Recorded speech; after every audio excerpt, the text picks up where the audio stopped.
Bismillahirrahmanirrahim. Alhamdulillahirrahmanirrahim.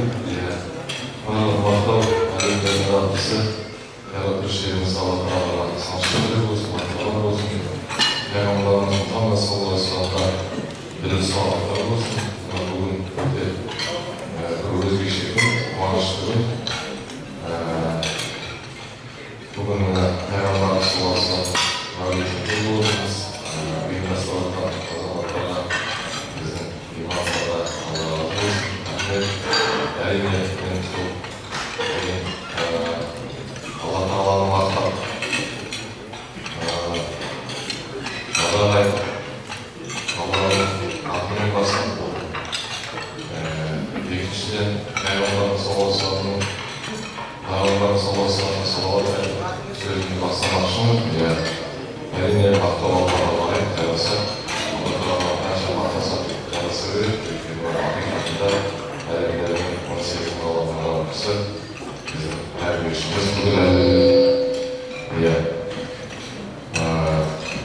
Peygamberimize salavatlar olsun. Yerinde Қазақстан Müslümanları Baskanlarının Төрағасы бас мүфти Наурызбай Рашидұлы Hazretimizдің сәлемдемесін дұғаларын қабыл алыңыздар. Әрбіреуімен кездесуге барғанда келген жерде ол кісінің сәлемдемесін хабарларын жеткізіп қабыл алыңыздар.Abiliyoruz, kalmamız, olsun, Yerden İmam, Yerimiz, Bağımız, o sağlığına gelip, o sağlığına gelip, bir orada Peygamberimiz olmasında, soğukları topluluğun hastalığı, hayallerimizde, iyisinizde, çiftlikler, analarımız, askerge varıp gelip, Tunus'ta алғашқы жұмыста сол аялдап барған кезде ата-анасына бірінші айлығын беріп, батасын алып сөйледім. Енді әрине Ержан бауырымыз, сәлеміз осы пайғамбарымыздың әлемінен ауданда бәріміздің басымыз осындай құрмет жасап отыр. Пайғамбарымызға ол деген мен ойлаймын, осы ағаларының, көкелерінің үлкендердің ақсақалдарының батасын алайын деп соған бәріміздің басымызды қосып отыр деп ойлаймын. Сондықтан бұл баршамыздың үйлеріміз қабыл болсын. Әрине енді көп нәрсе айтуға болады. Бүгін бәрімізде осы Мұхаммед пайғамбарымызға деген құрмет, бүгін барша осында ел азаматтары күндегі діннің майталмандары жиырмасықта олар бауырларымыз діндеріміз келіп отыр, өте қуанып отырмыз. Құдай қаласа енді айтамыз, пайғамбарымыз саллаллаху алейхи ва саллям әр мұсылманның, әрқайсымыздың иманымыздың деңгейі, дәрежесі деп айтайық, оның биіктігі деп айтайық, ол пайғамбарымыз саллаллаху алейхи ва саллямға деген біздің махаббатымызға, сүйіспеншілігімізге ол байланысты деп ойлаймын.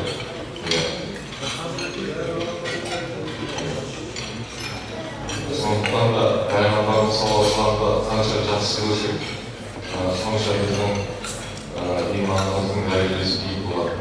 Баяғыда біздің ұстаздарымыз осы нәрсені көбірек айтады. Ол деген сөз Құранда аятта егер маған ерсеңдер, Алланы жақсы көргің келсе, жақын болғың келсе, маған еріңдер деген. Сондықтан пайғамбарымыз саллаллаху алейхи ва саллямды жақсы көрумен оған деген махаббатымызды күшейту, ол әрине Аллаға деген махаббатымыз себебіміз. Сондықтан қай-қайсымыз болмасын, пайғамбарды жақсы көруден саллаллаху алейхи ва саллям ол пайғамбардың атынан жесу, оның сүннетін, оның жолымен жүру, өсиетімен жүрген нәрсе. Алла тағала өзінің doğru жолын адастырмай, баршамызды бүгінгі кеш мынау жақсы болсын. Жаңа көмекшілердің айтам, егер Ержан бауырымыз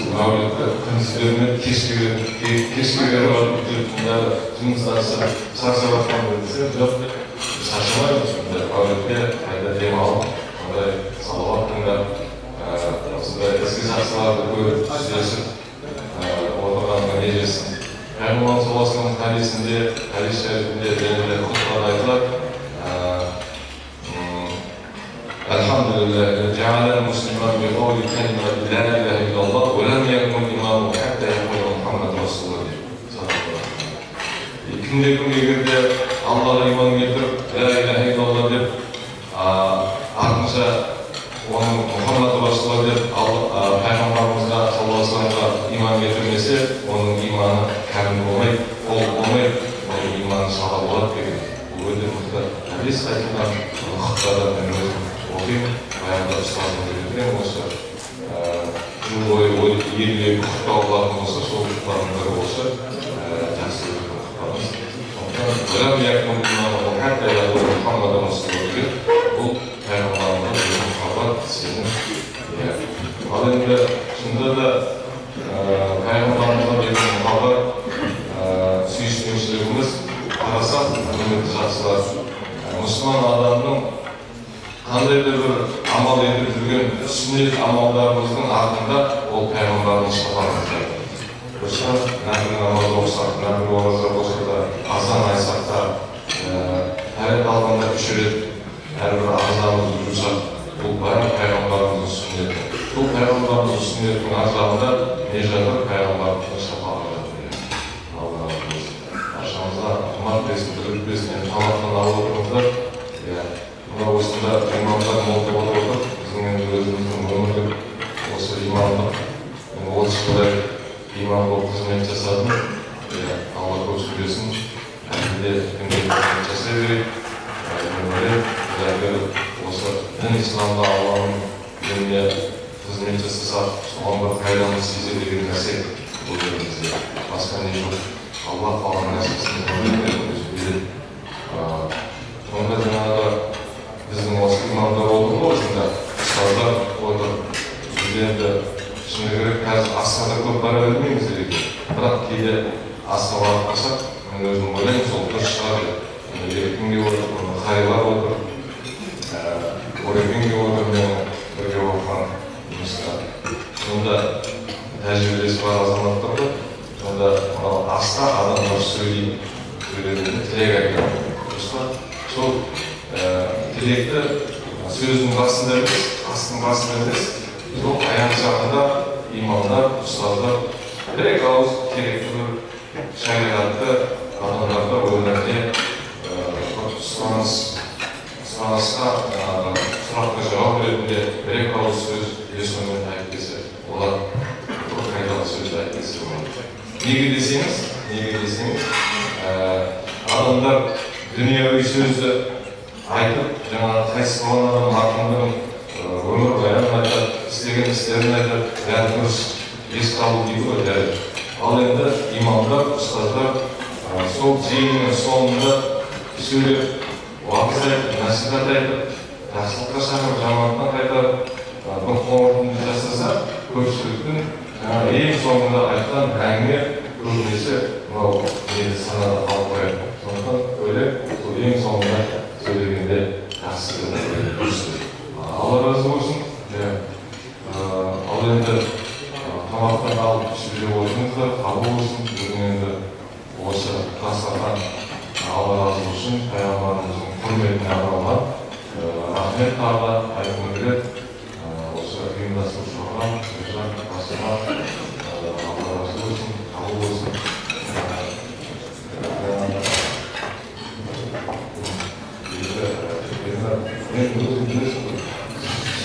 Сөзге көп, өзім сөзге жоқ, бірақ біз істің адамымыз Алла разы болсын. Аз сөйлеп, көп жұмыс істеу керек, көп істеу керек, оның нәтиже көрсету керек деп ойлаймын. Сондықтан қош келдіңіздер, алып жеп отырыңыздар, бірлік болсын, ынтымақ болсын, елді, дінді бәрімізде өзіміздің шамамыз келгенше қызмет жасап, дінді көтере берейік, көтере берейік. Керемет жамағаттар көріп отырмын. Мешіт жамағаттың көргейік дейді. Ал жамағаттың көргейтіндер, олар ғалымдар, ақсақалдар, батыргөй, ақылгөй, сондай адамдар ақсақалдар алдында бұл жамағаттылық есігі. Мешіт жамағатын көбесі, ол жамағатты сол ғалымдар мен ақсақалдар, қариялар мәртебелі көрмейді. Осындығын ақиқат. Жастар болып көтеріп жәрістер алады мешіт. Сол аман болсын, рахмет тыңдағандарыңызға. Ассалаумағалейкум.